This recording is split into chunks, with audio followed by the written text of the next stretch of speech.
Hello, bonjour, je vais parler du livre de Robert Jobson. Je crois que j'ai déjà fait une vidéo dessus, mais aujourd'hui, je suis encore tombée sur un commentaire qui m'a fait éclater de rire par rapport à cela. Donc, ce monsieur qui est un anti-Harry et Meghan, il a passé son temps à taper sur Harry et Meghan quand ils étaient encore dans le cercle royal, et depuis qu'ils sont partis, il continue toujours, de moins en moins, mais il continue toujours. Donc, il écrit des livres sur la famille royale, il écrit sur le roi Charles, il écrit sur Camilla, et maintenant, il vient de sortir un deuxième livre sur Kate Middleton. Déjà, je me demande ce qu'il a pu mettre dans le premier livre, parce que sincèrement, on ne sait pas grand-chose sur Kate Middleton. En tant que personne elle-même, on ne sait pas qui elle est, ce qu'elle pense, où elle vit, quels sont ses amis, si déjà elle a des amis. On ne sait rien sur Kate Middleton. Alors, sur quoi va-t-il se baser pour écrire quelque chose sur elle? C'est la question que les gens se posent. Tout ce qu'on sait de Kate, c'est qu'elle est une bonne maman, une bonne épouse pour le prince William, et aussi elle est jolie et que voilà, elle suit les règles de la famille royale. C'est tout ce qu'on sait. Mais ça ne peut pas faire un livre de 250 pages, non, ou 160 pages. Bon, disons même 100 pages. Ça ne peut pas. Et c'est confirmé par un certain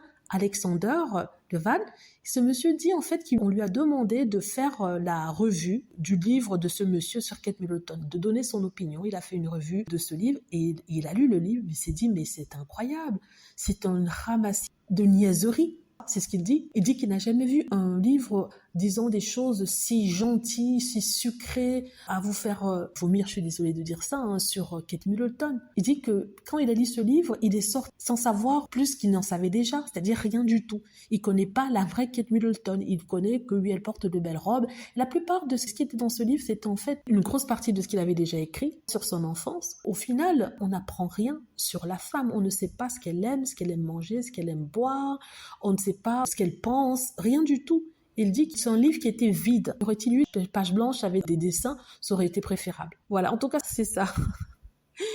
C'est sa revue, c'est son opinion, c'est son analyse de cette biographie de Kate. C'est dur, mais bon, il dit que c'était comme si son cerveau était engourdi, tellement c'était barbant. Voilà. En fait, la faute de l'auteur, c'est d'avoir voulu écrire un livre sur une femme qui n'a rien, qui n'a pas de vécu, pas d'expérience en dehors de la famille royale, qui s'est mariée, qui s'est mise avec ce prince alors qu'elle sortait de l'école. Elle n'a pas travaillé, du coup, elle n'a pas vraiment d'expérience de la vie normale, à part l'expérience qu'elle a eue quand elle était dans son monde protégé de filles de classe supérieure. Vous voyez ce que je veux dire? Donc du coup, qu'est-ce qu'on peut écrire sur elle? Au moins, Diana, il y avait de tas de choses à écrire sur elle, parce qu'on en a tellement parlé, il y a tellement de choses qui ont été dites, elle avait un caractère assez complexe qui donnait matière à écrire, à analyser. On savait ce qu'elle pensait, on savait ce qu'elle détestait, on savait ses positions sur certaines choses qui prêtaient à la discussion.